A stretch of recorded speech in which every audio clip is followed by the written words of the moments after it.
Future tech always comes with two things: promise and unintended consequences. And it's those consequences that I want to explore. And before we get to how future tech may affect us, I'd like to spend a little time exploring the unintended consequences of some of our recent tech, namely social media.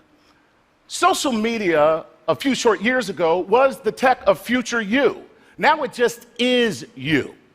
Social media was supposed to bring us together in ways we could never imagine, and the predictors were correct. These three girls are talking to one another without the awkward discomfort of eye contact. I call that advancement. We were supposed to be caught up in a communication tsunami, the likes of which the world has never seen, and that did happen, and so did this. One of these things is not like the other. Now look at this picture. If you pick the guy with the book, you are wrong.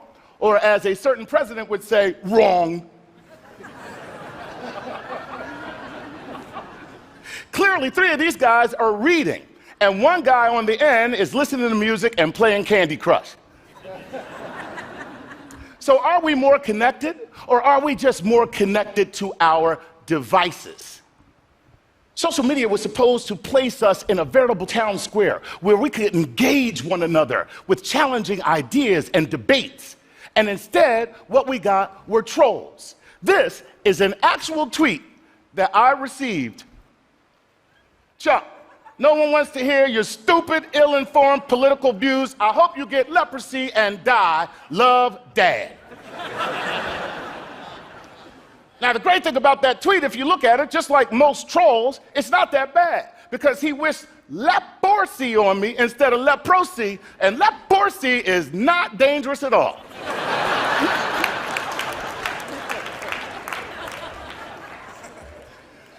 Along with trolls, we got a brand new way of torturing teenagers: cyberbullying. A concept that my 75-year-old mother just can't seem to wrap her head around. So did they hit him? No, Mom, they didn't hit him. Did they take his money? No, Mom, they didn't take his money. They put his face in the toilet? No, Mom, they didn't. Well, what did they do? They attacked him on the internet. Attacked him on the internet? Well, why don't you just turn off the internet? Your whole generation is a bunch of wussies. She's got a point. She's got a point.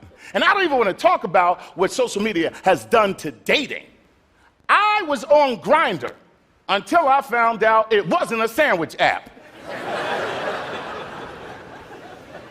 And I can't even tell you about Tinder, except for the fact that if you think that there is a limit to the amount of anonymous sex we can have on this planet, you are sadly mistaken. So where do we go from here? Well, let's just jump right in and play the hits. Driverless cars, something that has already been around for many, many years, just without the assistance of computers.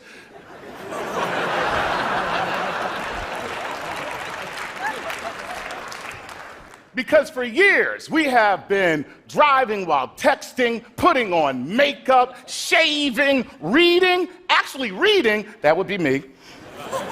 The other thing is that since driverless cars will be shared, most people won't own cars, and that means the DMV will go away.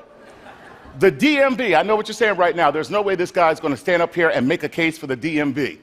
Well, I don't know about you, but I do not want to live in a world where harsh fluorescent lights, endless lines, terrible forms to fill out, and disaffected, soulless bureaucrats remind me that I am pretty damn lucky not to work here. That is the real service they provide, the DMV. Come for the registration renewal. Stay for the satisfaction of knowing you made some pretty good life choices.